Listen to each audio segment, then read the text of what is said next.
Em 2006, eu voltei ao Brasil e aí eu cheguei nas mãos da doutora Dija Médici, aqui do posto da minha cidade. Aí ela passou a me... Bem, a gente acompanha a ministra, ela retornou realmente. Eu fui chamada quando, nos dias que ela chegou para uma visita domiciliar. Eu estou, meu nome é Dija Médici Maria Garrido, meu CRM é 9007, Paraná. Trabalho na unidade da UBS Cambé 2, na cidade de Cambé. E a gente faz, como é o PSF, né, Programa de Saúde da Família, a gente faz visitas domiciliares para os pacientes que estão acamados. E fui chamada para fazer uma visita nessa paciente, cujo histórico essa já descreveu e estava acamada. Chegando lá, realmente, ela não conseguia nem examiná-la por causa de tanta dor.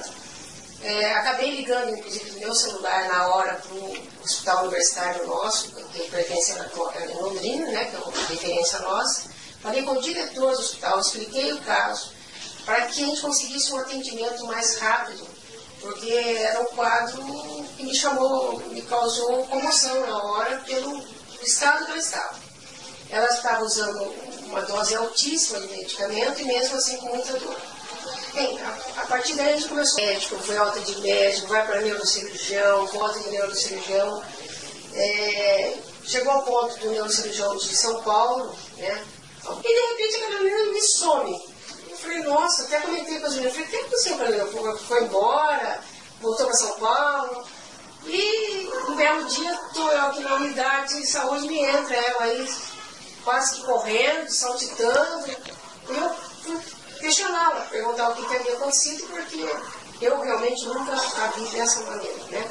E ela me relatou alguns tratamentos que ela tinha feito e algumas coisas que ela tinha usado. Enfim, do quadro que eu a vi, de como ela chegou, de como ela ficou, realmente pode-se falar que é quase que um milagre estar nesse estado hoje, sem nenhuma medicação, que é o principal, né? Sem nenhuma medicação. A água mudou a minha história, mudou o que a medicina não conseguiu, dizia não para mim. A água foi o sim e mudou, transformou. Hoje eu tenho vida nova, hoje eu trabalho, eu tenho vida social, minha vida profissional.